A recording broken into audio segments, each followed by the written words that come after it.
पुण्यातील केतन अग्रवाल हत्याकांडातील आरोपी असलेल्या सिया गोयलच्या वडिलांच्या दुकानावर एफडीएनं कारवाई केली। सिया गोयलच्या वडिलांचं पुण्यात मार्केट यार्डात दुकान आहे। सियाचे वडील होलसेल ड्रायफ्रूटचे व्यापारी आहेत। सिया गोयलचे वडील यांचं मार्केट यार्डातलं माझ्या पाठीमागे दिसणारं हे दुकान आहे। याच दुकानावर कारवाई करण्यात आलेली आहे। एफडीएनं ही कारवाई केलेली आहे। मार्केट यार्ड परिसरामध्ये ड्रायफ्रुट्सचं हे जे दुकान आहे, होलसेल व्यापारी त्याचे सिया गोयलचे वडील आहेत आणि त्यांचा असलेला हा या ठिकाणचा जो व्यवसाय आहे तो अनेक वर्षांपासून, मात्र एफडीएच्या नियमानुसार काही जे निकष आहेत ते पूर्ण झालेले नाहीत, म्हणून 8 लाखांचा मुद्देमाल या दुकानातून जप्त करण्यात आलेला आहे आणि पुढचे सगळे आदेश येईपर्यंत हे सगळं दुकान जे आहे ते या ठिकाणी सील करण्यात आलेलं आहे।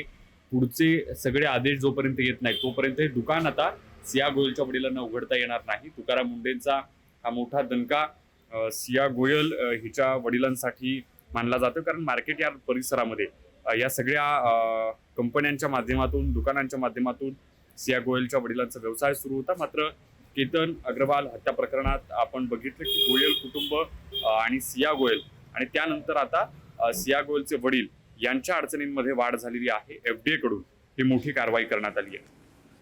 ज्ञानेश्वर चौकमल, पुढारी न्यूज, पुणे।